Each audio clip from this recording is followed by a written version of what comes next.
Welcome back to the channel, folks. I am Matt. Hope you're all doing well. Today, we're going to check out the Microtech M-Stitch. Kind of cool that Microtech is now doing mini versions of their RAM-LOK knives. It started out with the MSI Mini here. There's now the M-Stitch or Mini Stitch. There's also a Mini Amphibian as well. So now, I'm a fan of the Stitch. I mean, some people love it, some people hate it. It's not a super practical knife. I mean, at least for most people, for EDC. Maybe if you're going to war or something, or you just love really big knives, you know, it's worth it. But I don't end up carrying this thing a lot, but it's just cool to have. So I was definitely psyched when they announced the M-Stitch. Seems a little more practical for me. And as you can see here, it's quite a bit smaller. I mean, this is a bigger pocket knife. It's pretty heavy. I think this is like 5.5, 6 ounces. We'll measure it here in a second. Designed by Borka Blades, and he was in like the Yugoslavian wars in the 90s, and obviously built something that's definitely more of a, you know, combat sort of looking knife.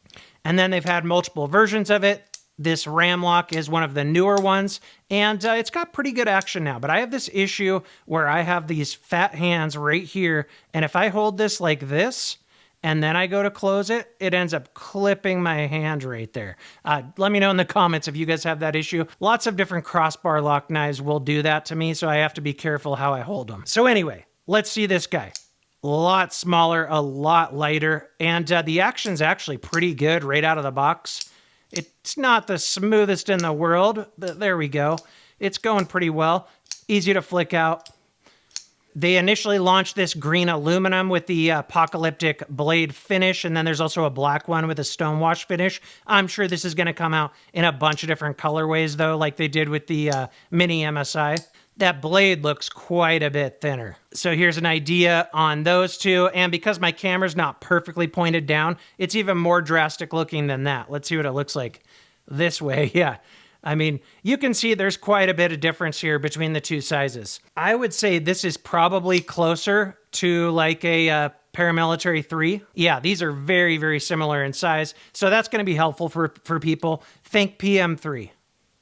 Now, I have larger hands. I wear XXL gloves, but I still am able to get all 4 fingers on it back here. And you can have your thumb right up there on the jimping, or you can choke up like this and you get a lot of handle space. So I don't think it's too small. I'm actually digging it more than I thought I would. And it's a lot easier to fidget with than the bigger one, if that matters to you.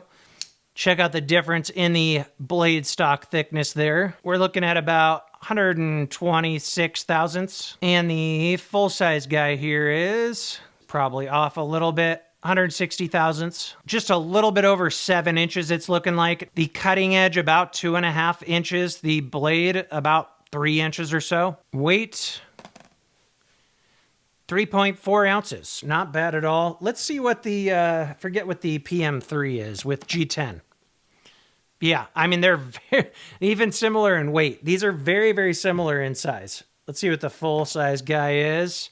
6.3 ounces. Yeah. So, you know, it's just not one that I carry a ton, but I love the idea of it.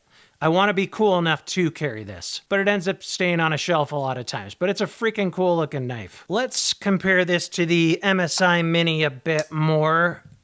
There's those two. Definitely a little bit shorter. Weight-wise, I think that this is a little bit heavier, but they're pretty close. This is under 4. I do wish they had launched this with some kind of texture, but they just launched it with the smooth. They're probably going to, you know, have like fluted versions and eventually G10 versions on both of these knives, I'm guessing. Be cool to have polymer versions as well. So this to me seems like it should slice pretty damn well. Yeah, computer paper here. Very, very sharp. It's got their same M390 MK blade steel that they use on just about everything now. Very unique blade shape. It's got that stitch look to it. Let's look at the bigger guy and see if there's any differences here. It looks maybe slightly different down here at the choil.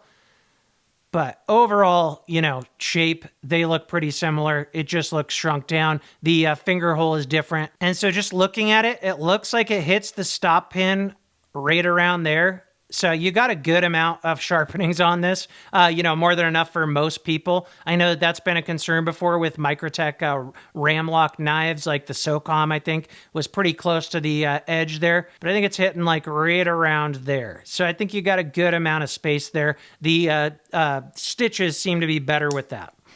reversible pocket clip. It's a lot like the MSI Mini. It looks like they're using the same, lock size there, as you can see. That same coil spring, all right? But on the full-size RAM-LOKs, you can see it's a little bit larger, so you got these bigger tabs on the full-size. But, I like the way that these feel, and it's not hard on your fingers or anything. And you can see how that works. It's just a more durable crossbar lock design because it uses a coil spring instead of Omega springs. Hardware all looks very, very similar as well to the MSI Mini. T8 screws here, T8 body screws. The clip screws are T8 as well. And the pivot is a T10. And like I said, as far as action goes, it feels pretty good. It's not the best. These RAM-LOKs take some time to break in. They're a little bit on the stiffer side, but the way that the finger hole here is built, it gives you a good spot to flick. And you can almost thumb flick as well. Ergonomics feel pretty good on it, especially if you choke up and there's enough spot there for your finger. There's also some jimping right there as well to where you're not feeling like you're getting too close to the edge.